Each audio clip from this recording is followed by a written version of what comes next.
Council, you are not getting the... I've asked a simple question. Retrieval of CCTV footages. Data. And the data. Yes. Is he required to be present at the time you are retrieving data? Presence as in... Present, physically? No. Thank you. Paragraph 25. Proceed. What does paragraph 25 say? Crucial police documents that are at Central Police Station. You want to access crucial police documents? Yes. True? Yes. Confirm that the officer, what is the rank of the officer? Police. He's a police constable. Is he in custody of any crucial document? If released, they can interfere. But there's a point... No, we are going to interference. Just I'm going slowly, my Jibril. Paragraph 25, we are talking of retrieval of police documents. Yes. And we have agreed he's not in custody of police documents. Those documents, yes. Thank you. Paragraph 26. Why do you want to detain him according to paragraph 26? Subject of mobile phones for forensic analysis. Can you confirm that you have his mobile phones? Yes. Will he be required when you are forensically extracting data? Will he be required physically? I'm not an expert to talk on that. I've asked a simple thing. I'm not sure. That's my answer. IPOA has his phones. Yes. True? Yes.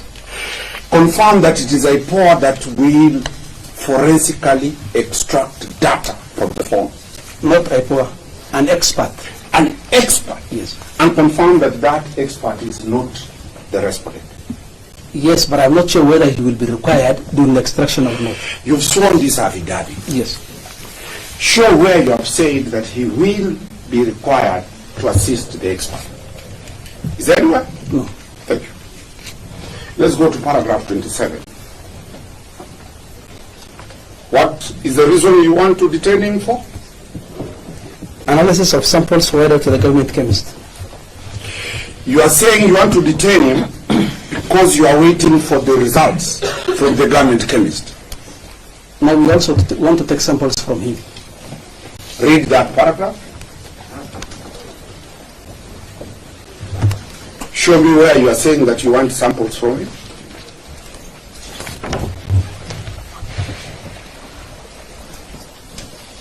I'm specifically on paragraph 27. Yes.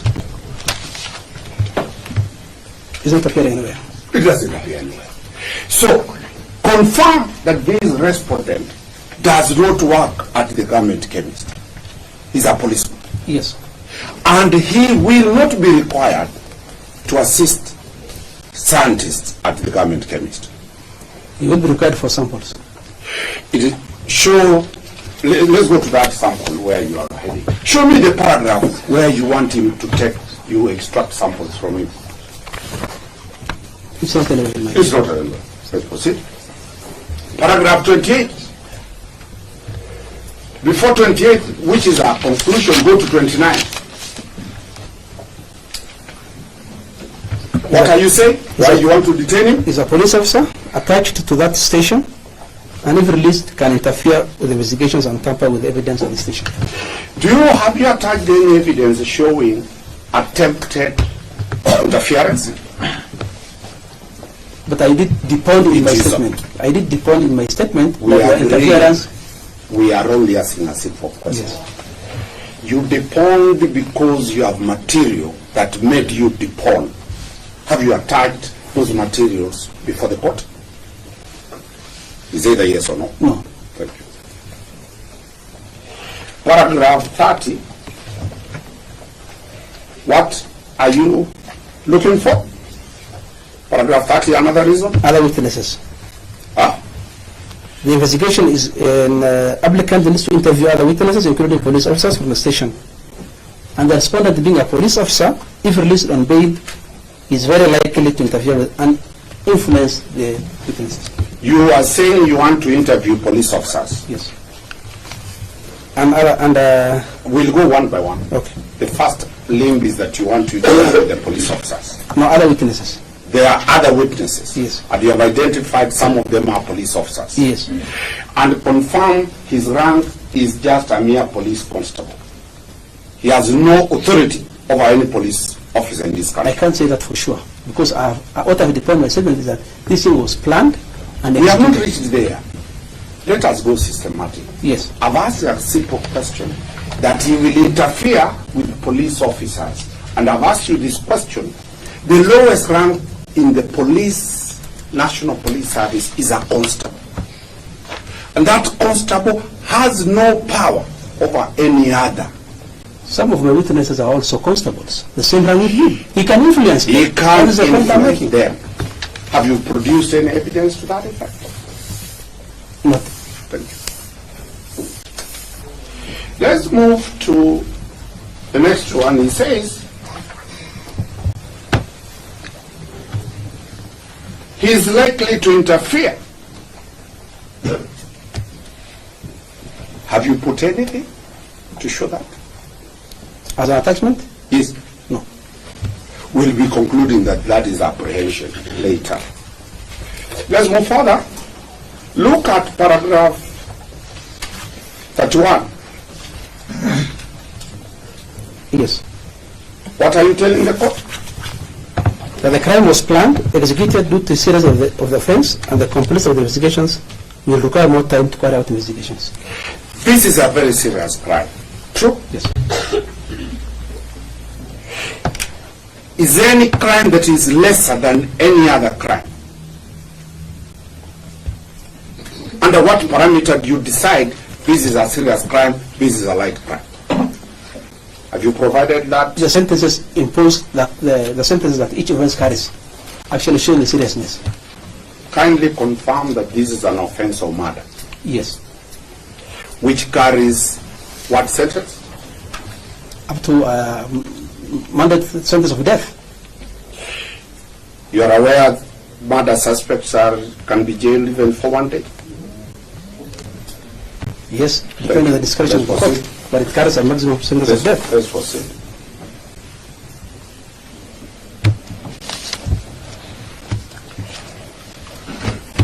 Paragraph 32. What are you telling the court? Key witnesses are police officers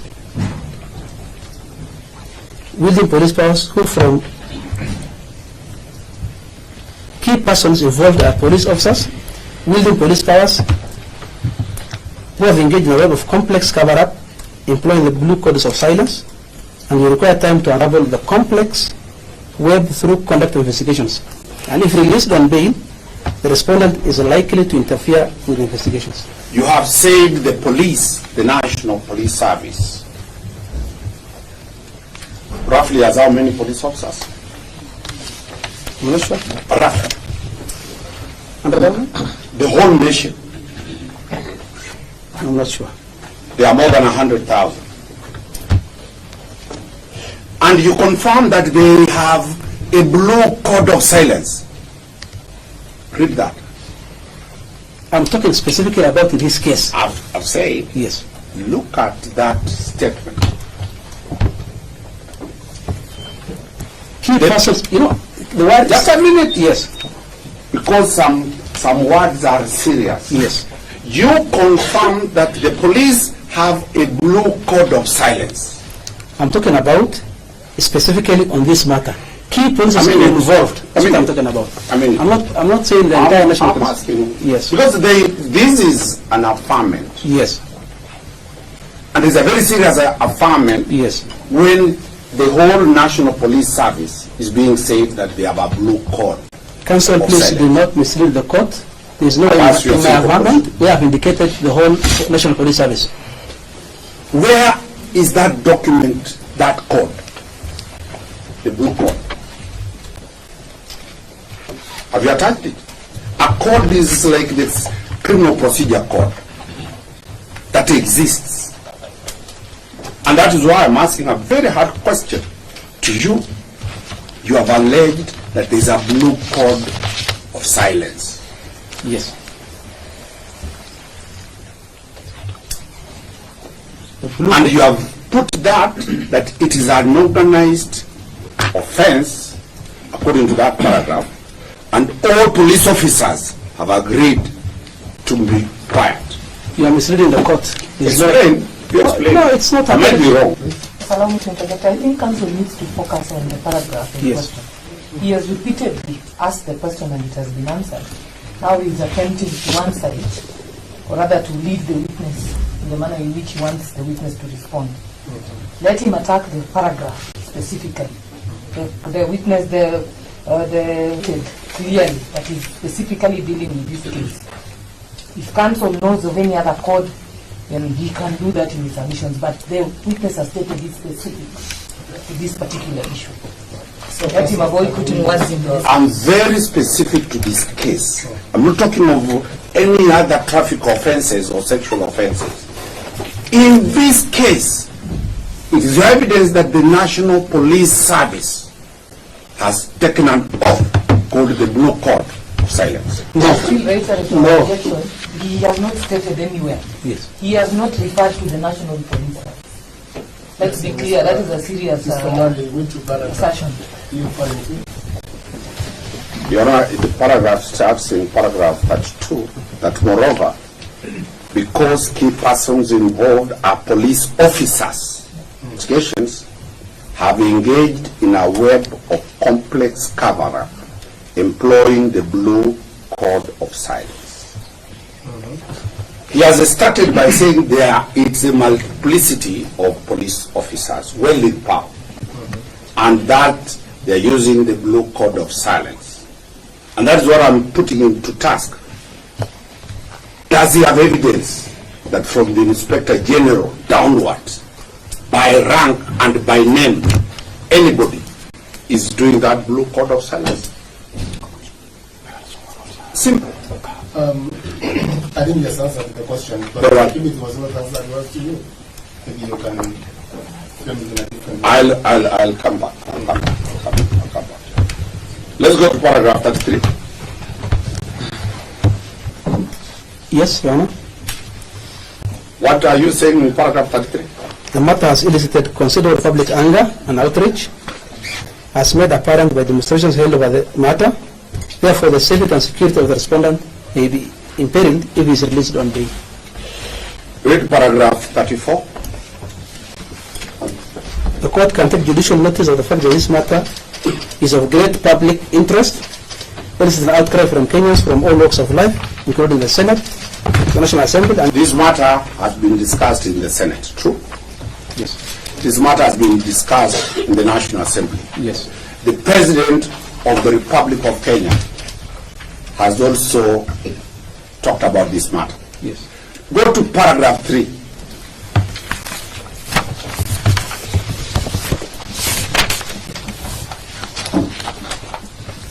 Yes. Tell the court your mandate and your powers under paragraph 3. I is mandated to investigate any death or serious injury, including death or serious injury while in police custody, which are the result of police action or were caused by members of the service while on duty. Confirm that IPOA is an independent constitution. Yes. It is a constitutional entity that does not take directions Yes. other than from the DPP. We don't take direction from DPP. When you forward your file, the DPP either approves or recommends further Yes. directions. Yes. That is the only office that you can deal with. Is it evidence that you are not acting out of your mandate, but you are acting out of the discussion in Parliament, Senate, and the comment by His Excellency the President? We are acting as per our mandate, section 6, 7, and 25. Is that paragraph supposed to be there? That's what I'm asking. Does it add any value?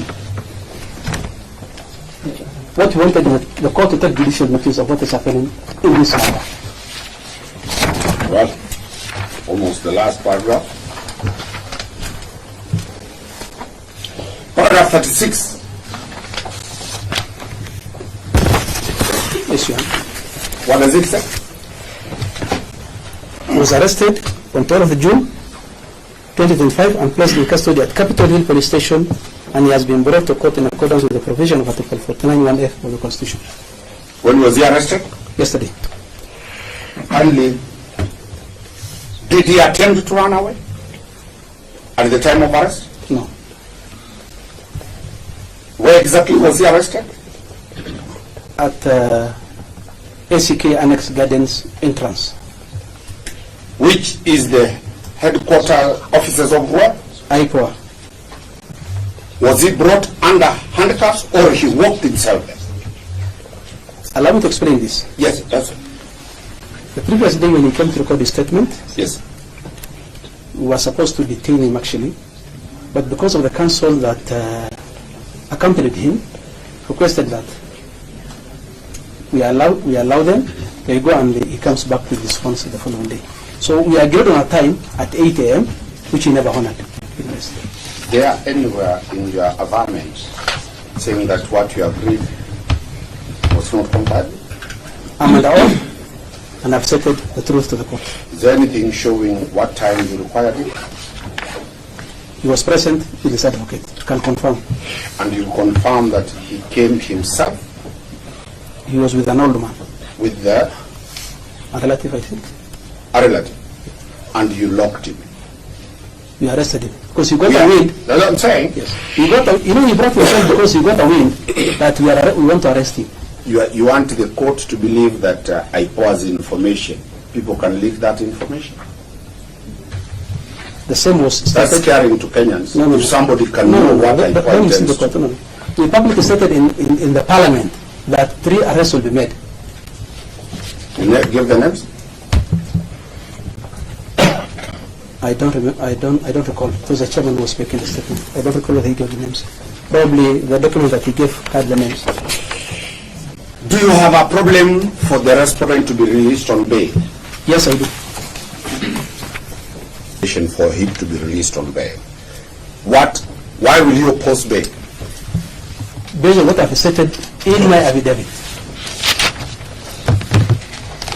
I have taken you slowly of why you need him, and you have not proved any reason of him being with you physically. That is your interpretation of my. That is your interpretation of my answers. Well, we can now submit over. We are through with it, unless the state wants to examine their witness.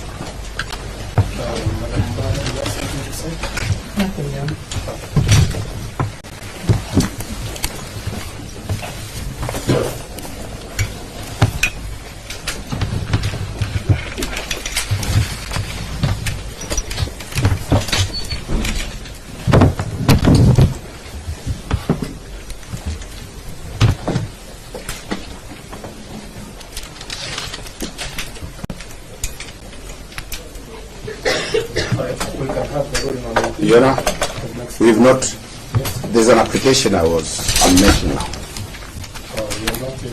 No, we are not yet. You know, the respondent wishes to make an application for him to be released on bail and reasonable bond terms. On the following basis, there has not been established any compelling reasons to warrant the respondent to be detained for 21 days.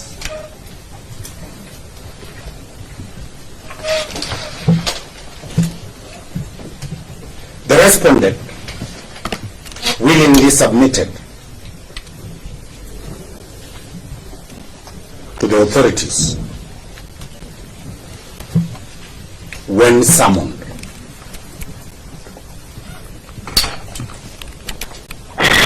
The respondent is a serving police officer.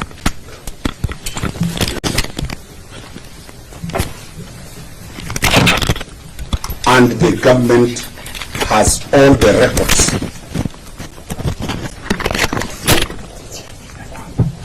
You can discharge Jibril, because we will take long to make our submissions. All right. So you are done with him? We're done with it. I think you can now.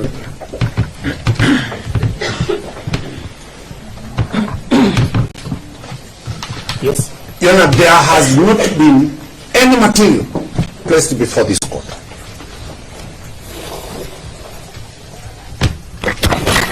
to show an attempt to interfere with the investigations.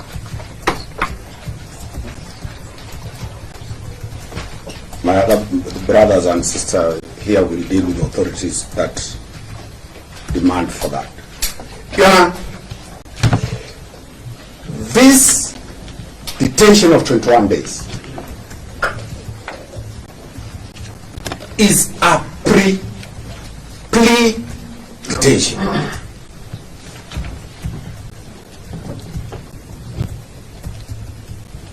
Where the liberty and the freedom of the respondent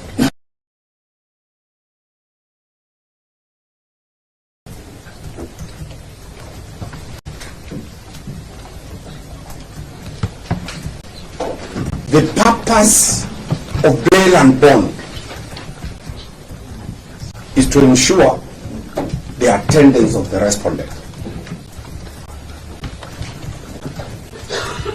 before this court.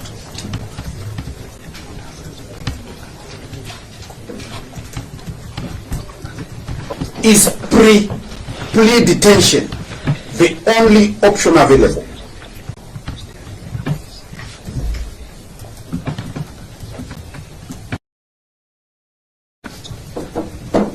To the state?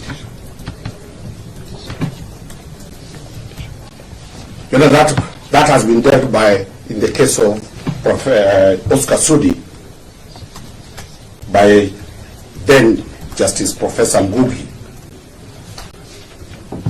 My associate should deliver that authority and put the citations very clearly. The state cannot now say it cannot prevent interference with witnesses.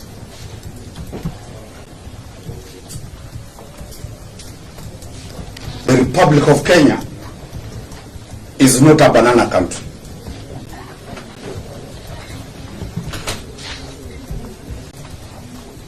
That the state is scared of a citizen. The mandate, the government of Kenya is to ensure everybody complies with the law.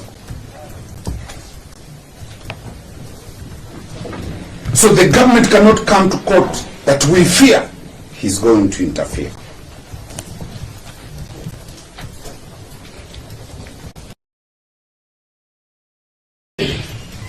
That is a banana country that will tell people that we fear an individual is likely to interfere.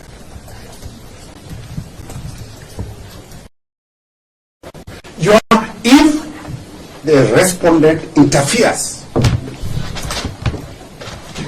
the bond terms will be cancelled and the state will come to court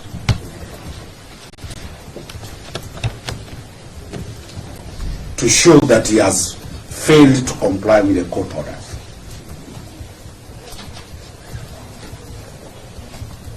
Your Honor, you are aware of the celebrated case of Michael Oyamo at the Court of Appeal, where the Court of Appeal was very emphatic that the court has jurisdiction, has power to impose conditions.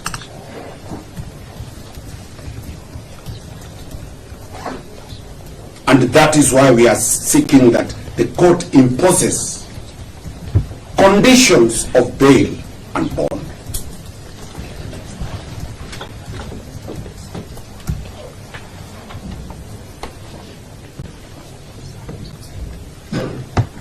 Your Honor, the fear of the state is a fear of a police constable.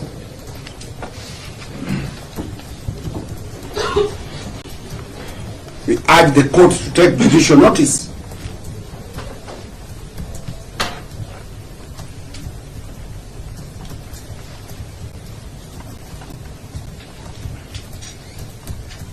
that people wielding massive powers in form of cabinet secretaries, sitting governors, heads of state at the ICC, when Kenyan leaders were taken to the ICC, they were released on bail.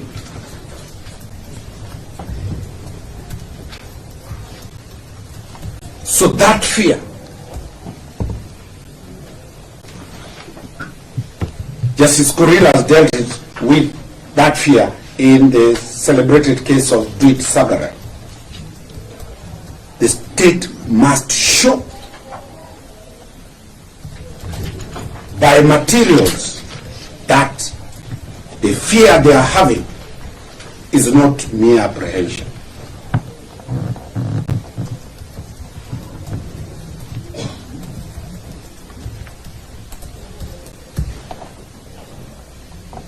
Then that this respondent can be released on cash bail, and the court orders he does not step near Central Police Station.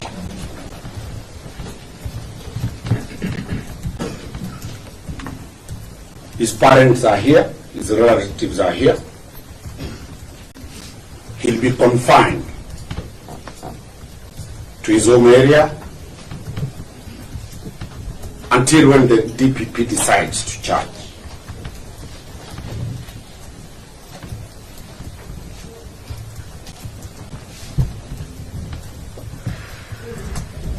Your Honor, we urge the court to stand firm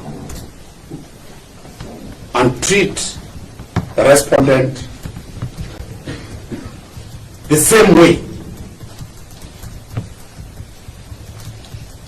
all other accused people or respondents appear before you, so that it does not look that there is discrimination and there are two parallel laws for the mighty and for the constables.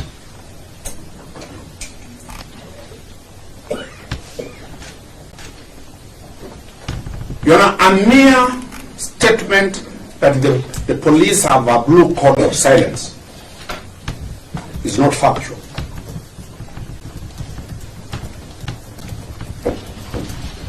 It is a statement made to hoodwink the court.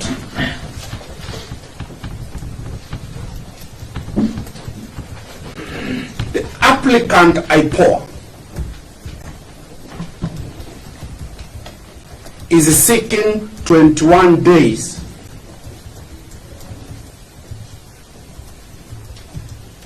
to detain the respondent in a police station, not manned by IPOA staff, manned by the same police officers.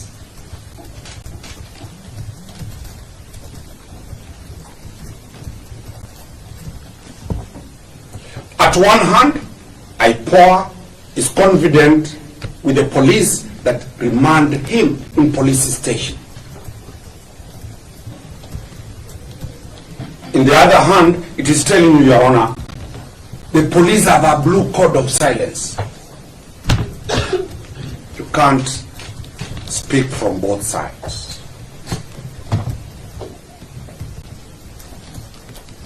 Your Honor, this country, as citizens of this country, every government entity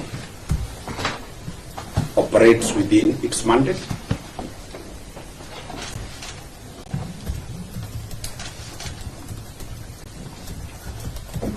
we urge the court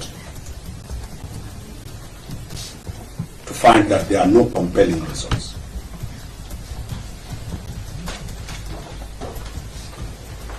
Your Honor, the Judiciary Handbook on Bail and Bond, which the court is very aware, has provided for parameters to be considered for denial for bail.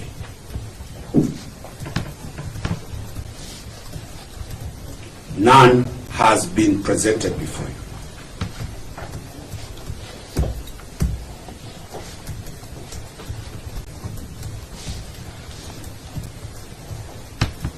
The applicant says there is a public uproar. There are demonstrations on the streets. This matter has gone to the Senate. It has gone to the National Assembly, and the Commander-in-Chief of the Armed Forces, His Excellency, President Dr. William Ruto, has talked about it. It is our submissions that out of that, this is a knee-jerk reaction to show everybody and the people are talking that we have arrested somebody.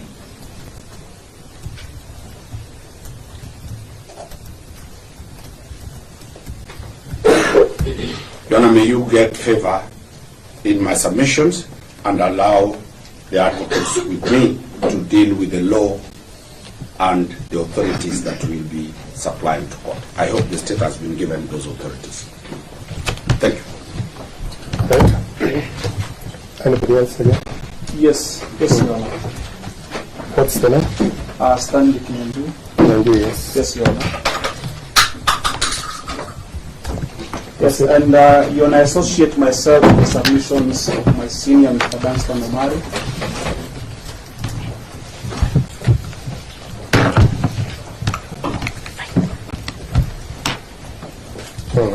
And I begin by saying, Your Honor, that there can never be public interest greater than a constitutional value.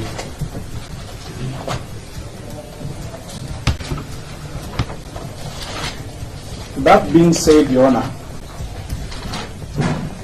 the application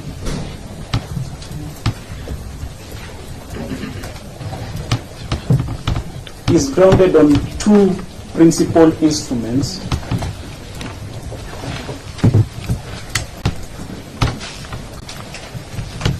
which is one, the Constitution of Kenya, and two, now Your Honor will note that these two principal instruments then give birth to two foundational values upon which the application for bail has been made today.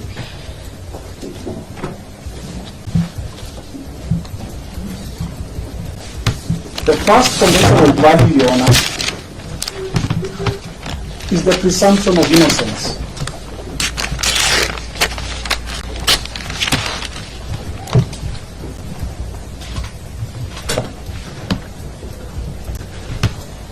And the second, Your Honor,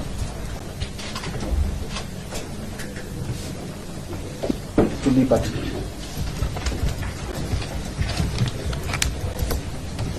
And paragraph 3.1 of the Bail and Policy Guidelines offer an explanation as to the second value and goes on to tell us that pretrial detention, such as the one that this court is being invited to make, should be the last resort.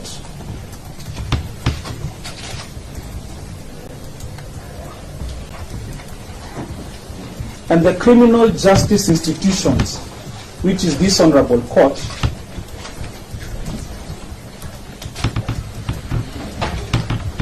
should make every reasonable attempt to avoid subjecting a suspect to pretrial detention.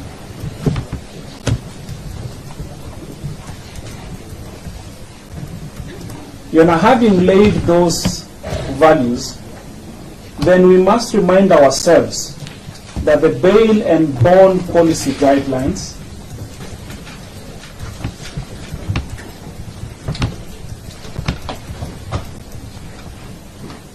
are guided by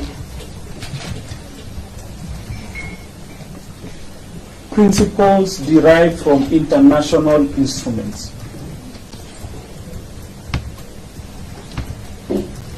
Instruments and practices, Your Honor. And I say there is nowhere that politics of the day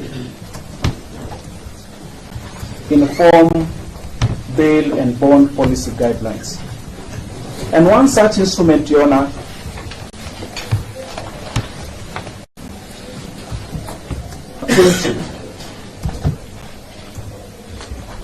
is the African Union draft guidelines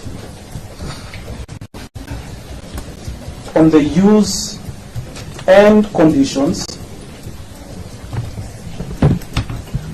of police custody and pretrial detention in Africa discussion document of February 2013. And then Your Honor will note that at that time, these guidelines were not yet adopted, but were later adopted in what became to be known as the Luanda Guidelines of 2014.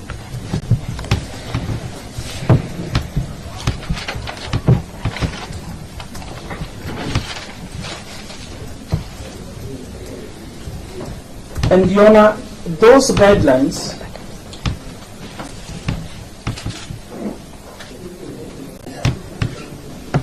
identify 3 questions.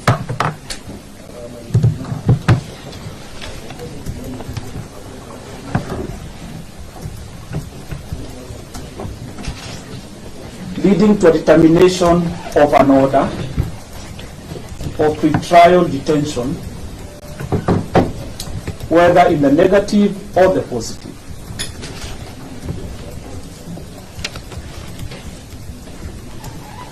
And one cannot help, Your Honor, but notice the correlation between those 3 fundamental questions with the fundamental values as earlier on stated. And one captured that paragraph 10B of those regulations is the same value, or rather the question of which is the last resort.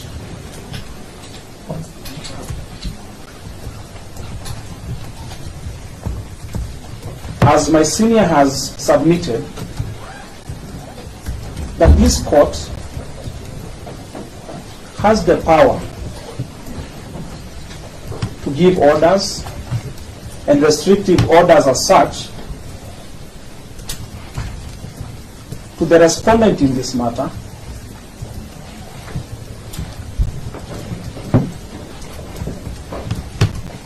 from appearing or being seen anywhere near the scene of crime.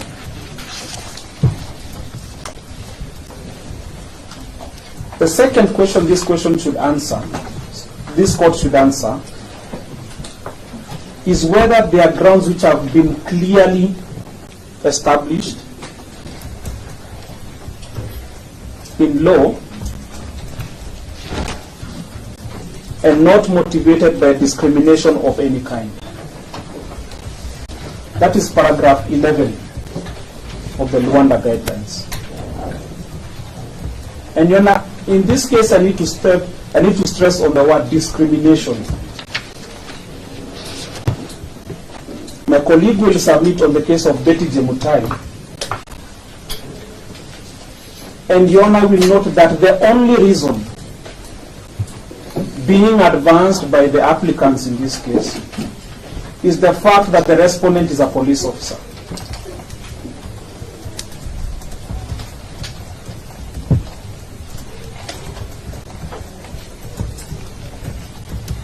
Your Honor, if that is not discrimination, what is? And third, that is the last question this court should consider, are there any reasonable grounds to believe that the suspect has been involved in an offense carrying a custodial sentence, and Your Honor, I stress on the word and, being conjunctively, there is a danger to abscond, commit further serious offenses, or if released, the individual will not be in the interest of justice. Your Honor has had the benefit of hearing the evidence and the testimony of the deponent of the affidavit. Your Honor, there is no tangible evidence that has been submitted before this court other than the mere apprehension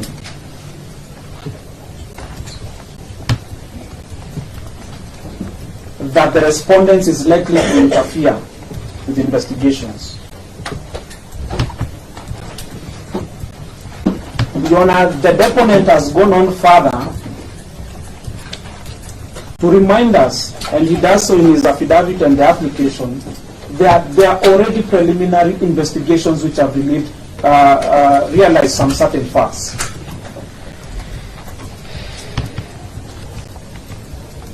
Those facts are not within the court's knowledge.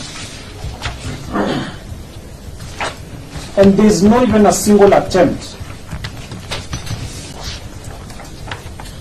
to inform us why, in the application of denying someone liberty, the information gathered is not before this honorable court.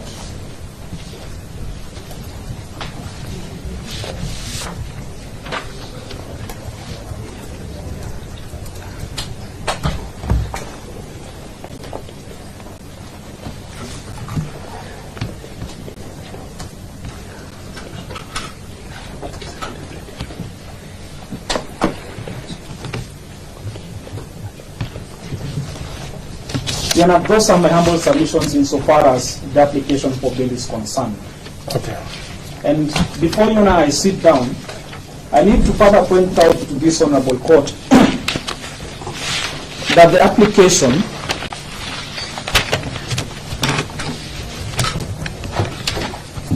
Your Honor, if you look at prayer number 2 of that application,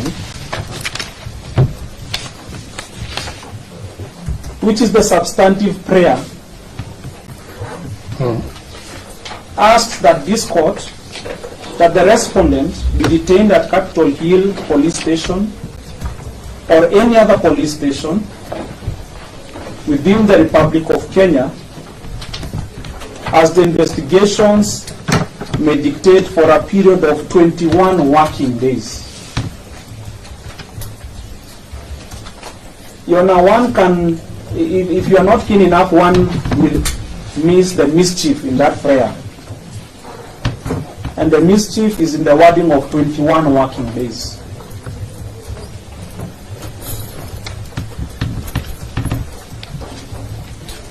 Your Honor, we note that this application has been brought under the ambits of Section 36A of the Criminal Procedure Code, which is a written statute. And as we all know, as lawyers and even students of the law in this courtroom, that statutes have their own ways of interpretation. Yes. And Your Honor, to discourage this sort of mischief, the Parliament, in its own wisdom, brought into force the Interpretation of General Provisions Act. And Your Honor, Section 57D Section number? Section 57D. Okay. It states that where an act or proceeding is directed or allowed to be done or taken within any time not exceeding 6 days, excluded days shall not be reckoned in the computation of time. Then the excluded days are Sundays and public holidays. That is if the prayer or any request is made where computation of time is required for less than 6 days. You're not asking for 20 days. That is well over the 6 days which are provided.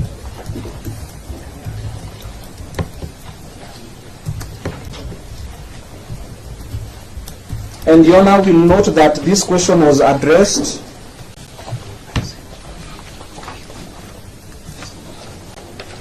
in the case of Longinus Oroni Murunga versus David Masika Matumbo, Civil Appeal number 319 of 2013, in the Court of Appeal at Eldoret.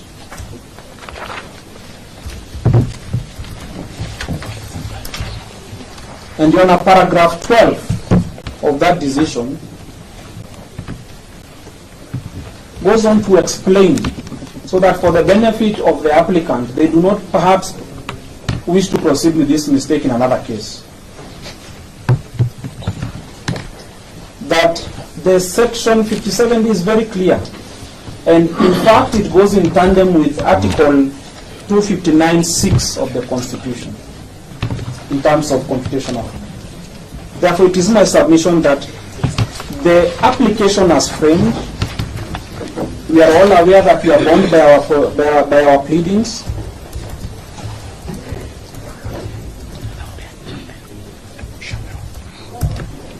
That the orders cannot be granted. As such, the application is incompetent.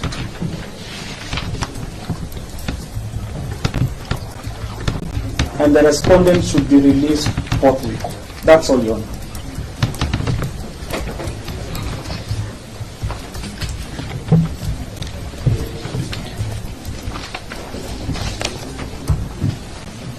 All right. Your Honor, may I?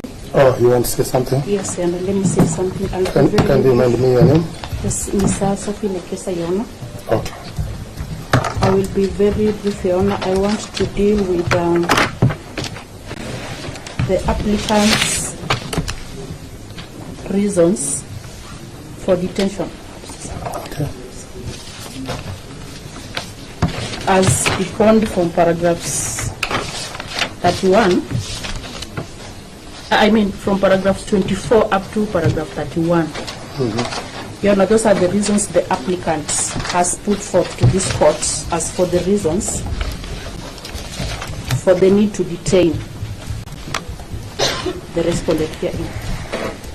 Your Honor, my submission is that all those reasons listed from paragraph 24 to paragraph 31, for all those reasons that they have listed, they do not need the respondent for that. Your Honor, this matter, or rather my submissions, are based on the authority which I have served the DPP, Betty Jemtai. This is a miscellaneous criminal application. Betty Jemtai Kimeyo versus the Republic. This is a miscellaneous criminal application number 26 of 2018. Your Honor, there are three things, or rather three important action points that I wish to address from this authority. Yes. Miscellaneous criminal application number 26 of 2018. Date. Senator here. Yes.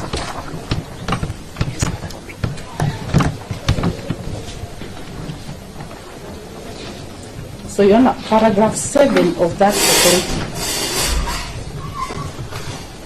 The court is saying the respondent can be detained based on the available evidence. Available evidence are the wordings of that paragraph, Your Honor. It has already been shown from the supporting affidavit of the applicant. No evidence has been shown to this court, and therefore they are mere averments. It has not been shown, paragraph 9 of that authority, the reason as to why the respondent might be detained further. The prosecution needs to show that the suspect is a flight risk or is likely to escape or is likely to interfere with the witnesses. Your Honor, even from the supporting affidavit of the applicant, they have not averred to that effect. There is nowhere the applicant is saying the respondent is a flight risk or is likely to escape. And number one reason why the respondent is not a flight risk and why they did not put that in the supporting affidavit is because the respondent is a serving police officer. Your Honor. He cannot escape and leave his job. That is what he does for a living. That is what sustains him and his family. There are averments to the effect that the respondent might interfere with witnesses. Your Honor, paragraph 3 of the supporting affidavit of the applicant. The applicant says they have already interrogated some witnesses. So when at paragraph 30 they say they will already interfere with witnesses, we are wondering if who are these witnesses that are yet to be interrogated?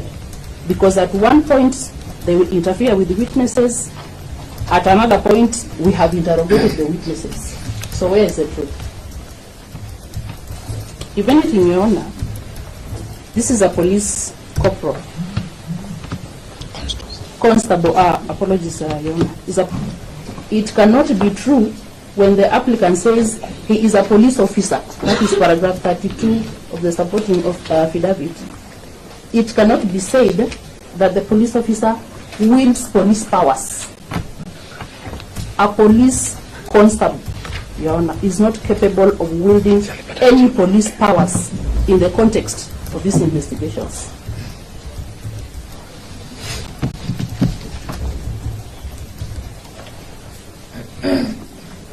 So, Your Honor, if we read the supporting affidavit from paragraph 15 all the way to paragraph 22, Your Honor, the applicant is saying the respondent is likely to.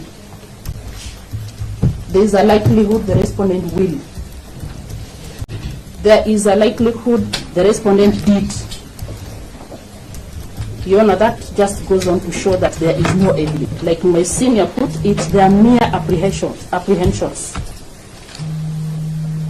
There is no any evidence whatsoever that has been brought to this court to support the averments, and therefore they are mere statements which cannot be proved. So the conclusion of that authority, that is paragraph 14, and this is the action of this authority, Your Honor. I do not find that the police offer good reasons for the continued detention of the arrested person, because the matters they use to justify the detention, taking witness statements, obtaining call data, securing forensic reports, those are things that can be accomplished by the applicant for the respondent. And that is why, Your Honor, we are asking that the application be disallowed, because the respondent is not physically needed for the applicant to carry out his duties.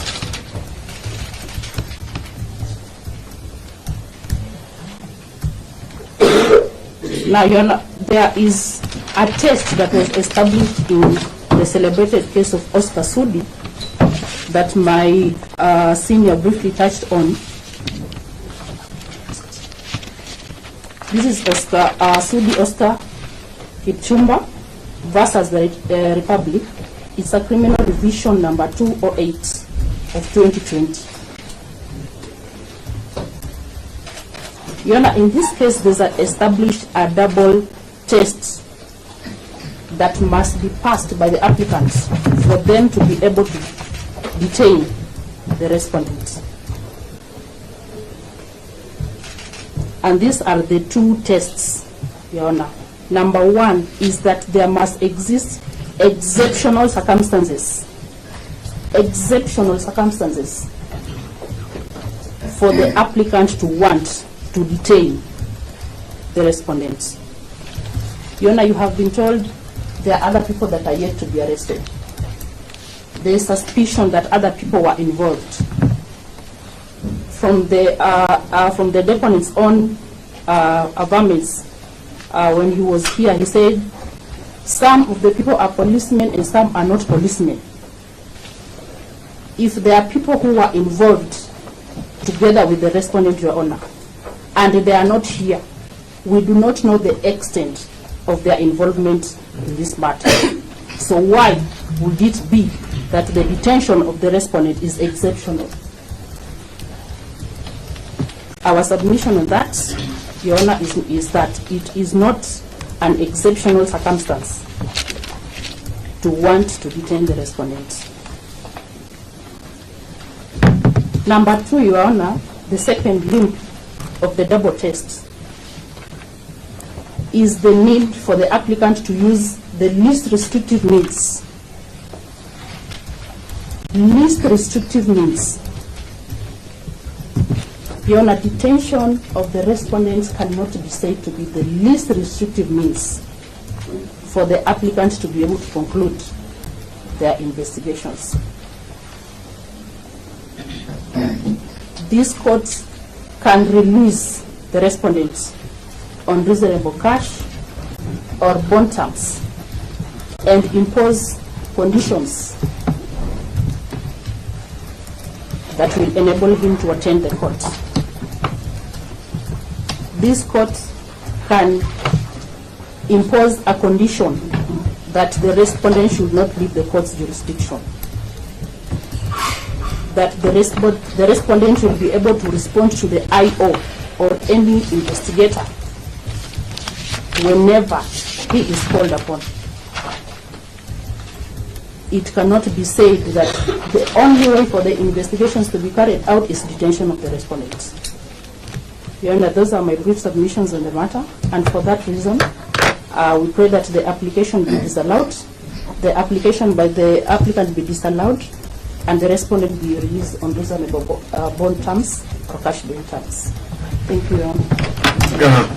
One word before, because we will not have time to do any submission. I apologize. My client tells me he had told me to pass his sincere condolences to the family of the loss of the deceased. He's a human being, and any family that has lost anybody is a big disaster to that family. And on behalf of his defense team, we also pass our condolences to the bereaved family, and may God give them grace as they deal with this sudden death. That's all, Your Okay. Prosecutor, do you have something to say in response to what Yes, must be made? May you please, Your Honor, my name is Okundo. Your Honor, so we are both the applicant and the respondent at the same time, so I'll take it globally in my response. You are the you appear for the state. Yes. Aipoa. Yes. Okay. For the state. Okay. Proceed. I'm a prosecutor.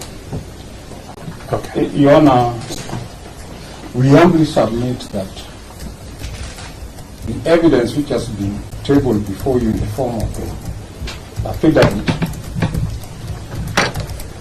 clearly lays bare the reasons as to why the respondent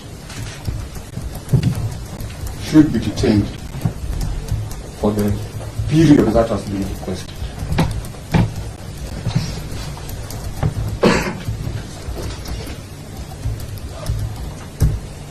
The circumstances leading to the investigation by FOA is not in dispute. And this has been categorically stated in the affidavit. There is no dispute that life was lost. There is no dispute that the deceased died in Aphrodisia at Central Police Station, to be specific. And this was confirmed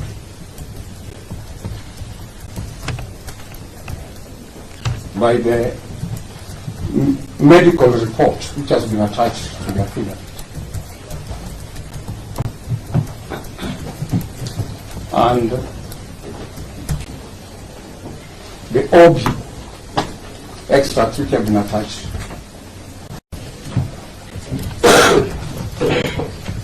Which clearly demonstrate that the deceased was removed from the police cell, taken to Bangati Hospital, where he was proved dead. There is no intervening incident. There is nothing which intervened which could say that the deceased did not die out of the cell. That is clearly demonstrated. It has also been demonstrated in the affidavit that the respondent is the one who was manning the sentry at the time. There was no other person. That has not even been disputed.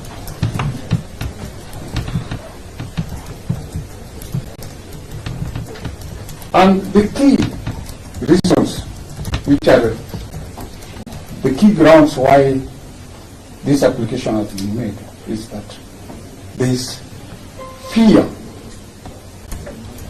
of interference with witnesses. And the reasons have been given in the affidavit, which clearly demonstrate that this officer, the respondent, is likely to interfere with witnesses whose statements are necessary and who are police officers.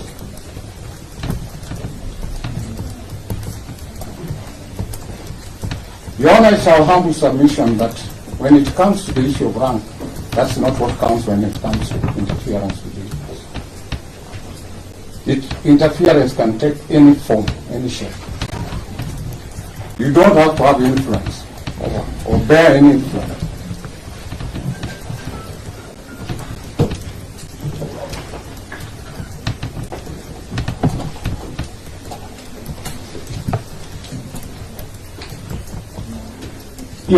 Your Honor, it has also been submitted before you. It has also been laid bare in the affidavit that the nature of the investigations are complex.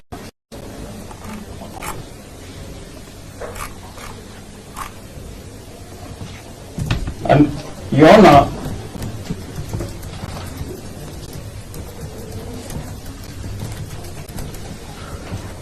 this court, and it has been decided in several cases, when the courts can consider granting such application. And this, I'll enumerate them. We'll give authorities, I'll give the citation. One is the serious nature of the offense, which is under investigation.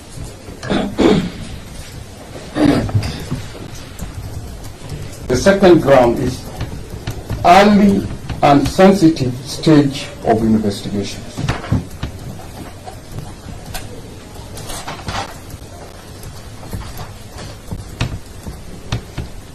The third issue is the forensic and surveillance-based complexity of the case.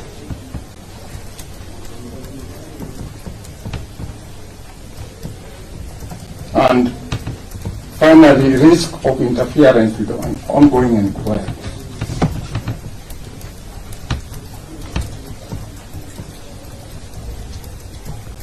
The facts which have been imposed in the affidavit clearly demonstrate the four grounds which I've stated.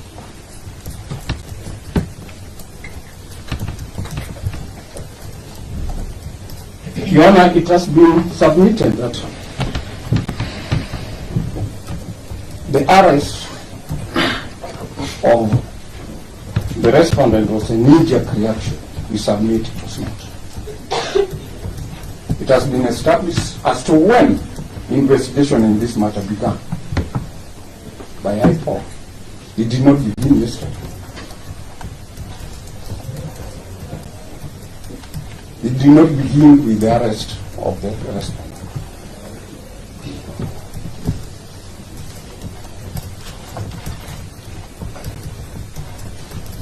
Your Honor, at this stage, with Article 49 of the Constitution, and not Article 50. What Article 49 expects of the applicant in such a case is just to lay bare before the court the justification for continued detention of a suspect.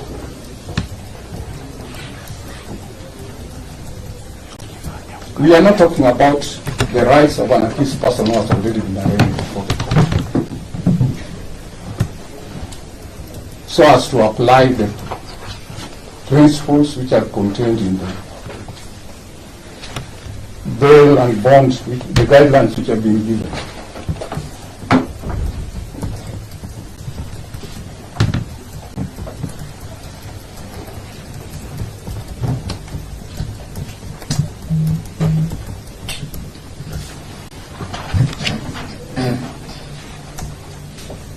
Your Honor, there are compelling reasons have the respondent changed to avoid interference with the investigation.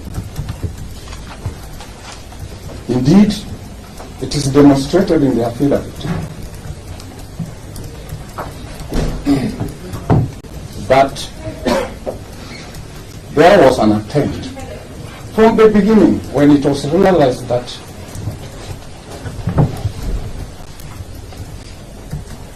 the theory of the suicide failed and it was established that the deceased was killed in a police cell, there was an attempt at interference or derailing the investigation from the beginning. And this has been demonstrated with attempts to destroy the data in the CCTV. That is demonstrated, and it's not immediate.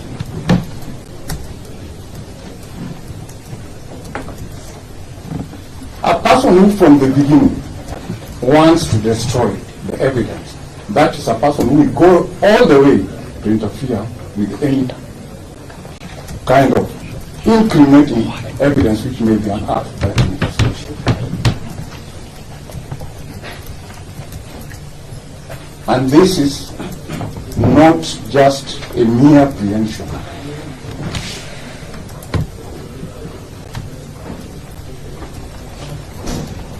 There's all the likelihood.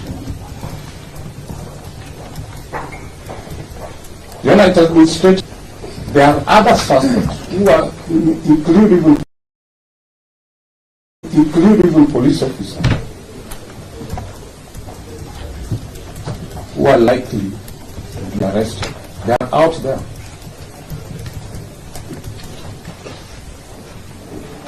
There are people who are known to the response. It has been decided in the case which we cite that where a suspect is likely to be out and communicate with witnesses and even other suspects, he should be detained when investigations are ongoing.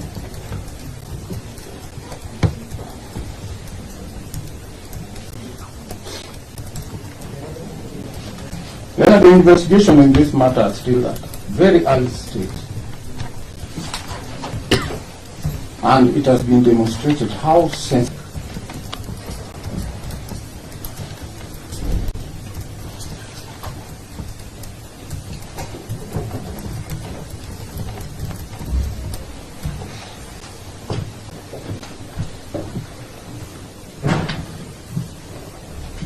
Your Honor, there has been an attempt.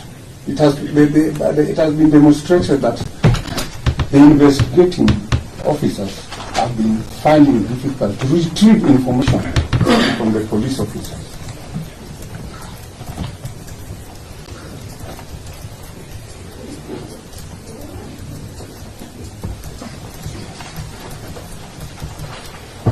Requiring more reason why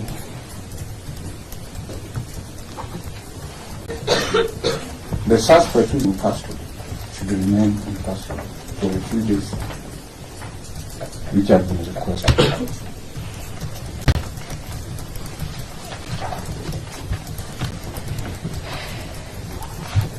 Your Honor, I want to respond to the authority which you were given. This is miscellaneous criminal application number 26 of 2018. This one now, Betty Demtai, female applicant, versus public. At the onset,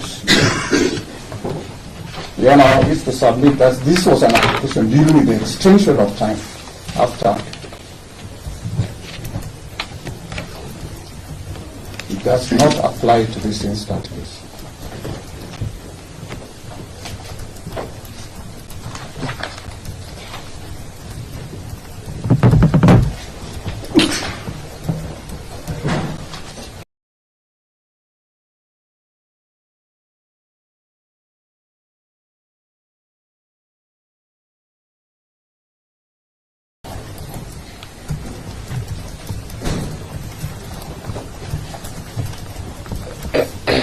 Now we submit that there are justifiable reasons for continued detention of the respondent before the court.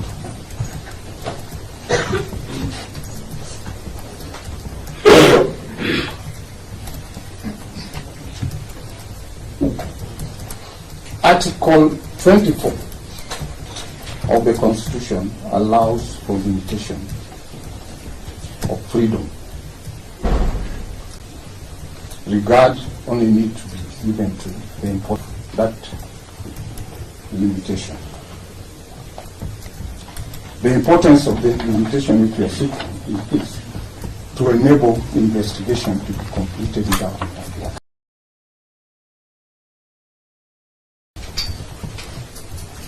It will be total injustice, travesty justice, if investigation were interfered with. At the end of the day, there are no witnesses, there's no tangible evidence to be presented before the court, because a suspect interfered with the investigation. It will be a disservice, in fact a dishonorable thing, to the family who was lost. It goes even a long way in protecting victims of crime.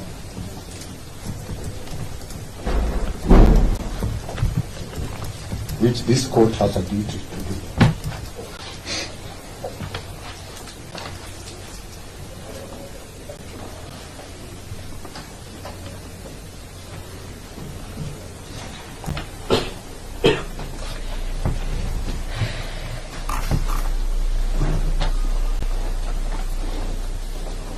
Your Honor, we finally submit that The investigation here has been established to involve issues of forensic and surveillance.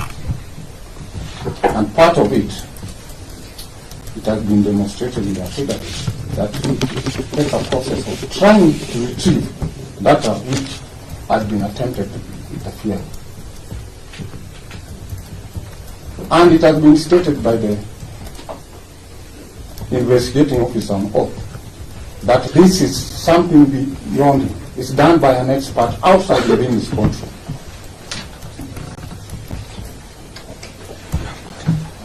He may not have control over that. And the days which have been sought, Your Honor, are reasonable in the circumstances. We are not saying that the applicant, the respondent, will not be given a fair hearing, have his day in court without the rights of an accused person. Then on the authority, we given on the issue of calculation of days, then I will submit that this be made.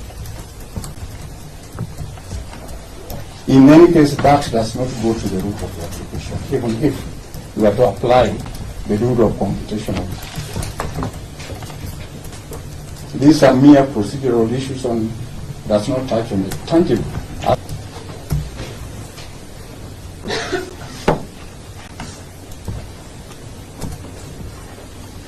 Requested. It's not an issue. It's an estimation.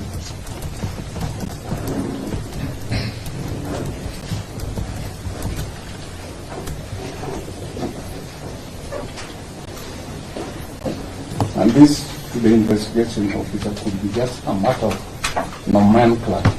He could maybe, to him, he would have asked for 30 days. But it is worth it. It's granted, to be honest. We urge you to allow our application for detention for 21 days and reject the application for the investigation. All right. Anybody else again in the prosecution side? If I may, Yes. my name is Timothy from I4. My Lord, objection. I don't know under which provision an investigator will address you, because the investigators in this matter are IPOA. The officer who deponed the affidavit has given, and therefore if IPOA has anything to say, IPOA cannot prosecute, it can only investigate. Article 157 mandates the DPP to be the mouthpiece of IPOA. Okay. So Your Honor, we object to IPOA being allowed to address the court. This one I need a response from Nora.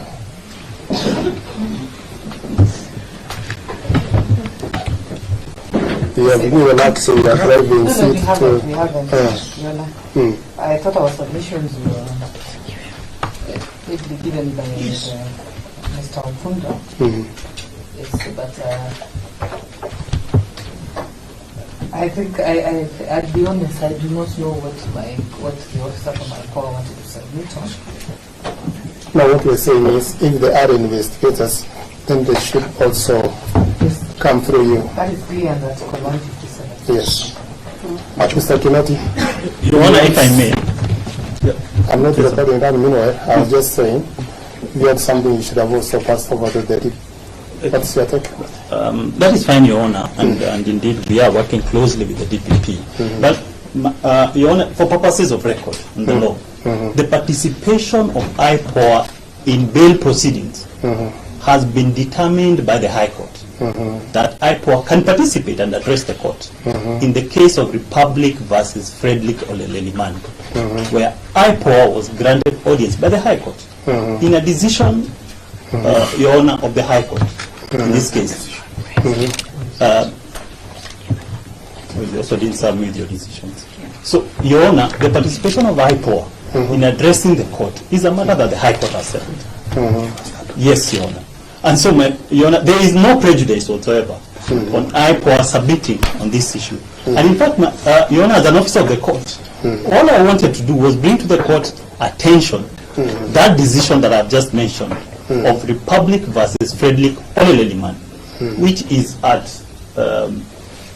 complete at one with current case that Your Honor is dealing with. And having brought it to your attention, Your Honor, that decision is available at EKLR. When you retire, Your Honor, I would urge you to have a look at that decision. So, I hear you to say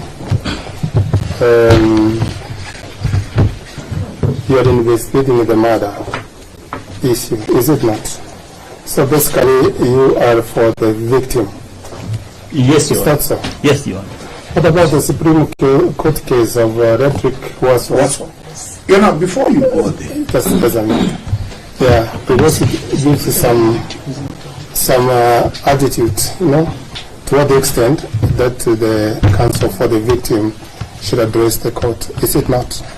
It does, Your Honor. It does. To what extent the Redrick was a case of the Supreme Court? Yes, Your Honor, it does. And in And I fact, believe the Supreme Court case finds the courts below. it does, Your Honor.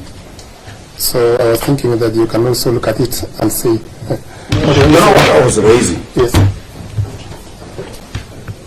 IPOA does not have jurisdiction under the Victims Act. They are investigators, like EACC, like the DCI, like KRA. They do not represent the victim, and therefore they cannot pretend to be investigators and represent watching brief. That role is very clear, and that motion should be put to settle. The DPP is the only one under 157 with that constitutional mandate. Anybody else, if they are civil society groups representing the family, they have a right. Waswa's case has given the right and the scope to participate, but an investigator talks through the DPP. He cannot pretend to be a prosecutor. That's all that we are saying. Their roles and the mandate is very clear. Section 3 of IPOA is very clear, very distinct from Article 157. Let us defend the constitutionality of this country. Okay, I hear you, Mr. Mari, that's enough. That's all. So, just a minute, Mr. Timothy, are you okay that you can pass your submissions to Mr. Bondo? We will pass our submissions to Mr. Opondo. We have no objection to passing our submissions to Mr. Opondo. Okay. But Your Honor, for purposes of record, the position of the law enunciated by Learned Counsel Mr. Omari is not correct, Your Honor, for purposes of record. Okay. Our position remains Yes. that as decided by the court in that case, just mentioned, IPOA can participate in proceedings before the court. And Your Honor, we have no objection of passing our whatever we because need if to. you are for the victim, If the court issues you are allowed to participate.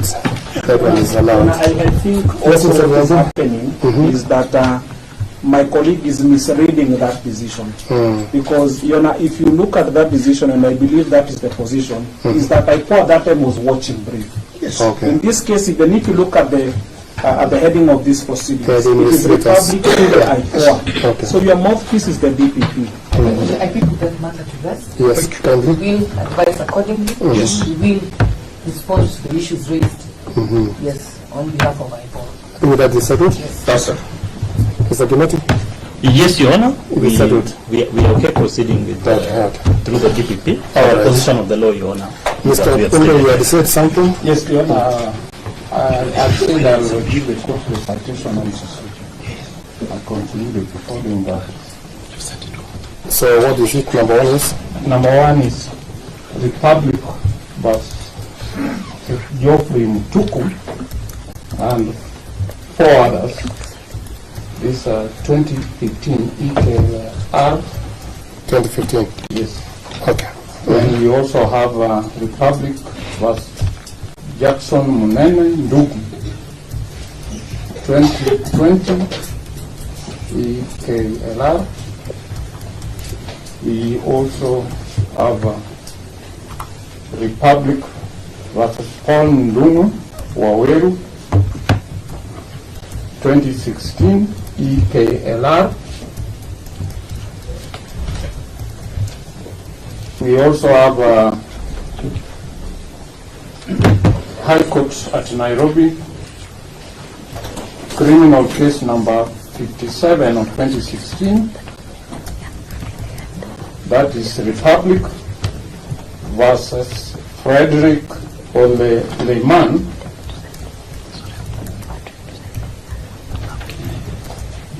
And 4 others. Okay. That's all. Right. So have you done prosecution side?